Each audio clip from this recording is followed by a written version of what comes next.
Stock మార్కెట్లో ఇక్కడ ఇద్దరుంటారు. ఒకటి జాబర్లు, రెండు బ్రోకర్లు.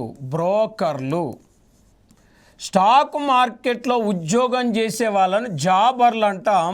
వాస్తవానికి స్టాక్ మార్కెట్ బయట షేర్లు అమ్మి కొనే వాళ్ళని బ్రోకర్లు అంటాం. బుల్స్, బేర్స్, స్టాగులు, లెమ్డాగులు, ఇక్కడ 4 ఉన్నారు. బుల్స్ అంటే ఆశావాదులు, ఆశావాదులు భవిష్యత్తులో షేర్ల ధరలు పెరుగుతాయని భావించేవారు.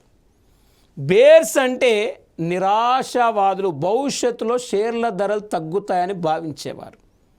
స్టాగులు అంటే మరి ఇక్కడ కృత్రిమ మార్కెట్ను సృష్టించి అధిక మొత్తానికి ఎక్కువ ధరలకు షేర్లు అమ్మేవారు స్టాగులు. చూడండి, అంటే వాళ్ళ దగ్గర షేర్లు ఉన్నప్పటికీ కృత్రిమ మార్కెట్ను సృష్టించి ఎక్కువ ధరలకు షేర్లు అమ్మి అధిక లాభాలు ఆర్జించేవారు స్టాగులు. లెమ్డాగులు అంటే తమ దగ్గర షేర్లు లేనప్పటికీ ఉన్నట్లు నటించి షేర్ల కోసం అన్వేషణ చేసేవారు లెమ్డాగులు.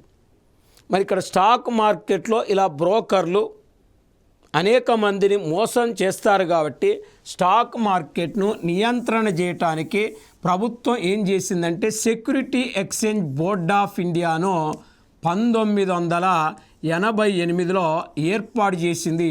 ఈ సెక్యూరిటీ ఎక్స్చేంజ్ బోర్డ్ ఆఫ్ ఇండియాకు ప్రభుత్వం 92లో చట్టబద్ధత కల్పించింది.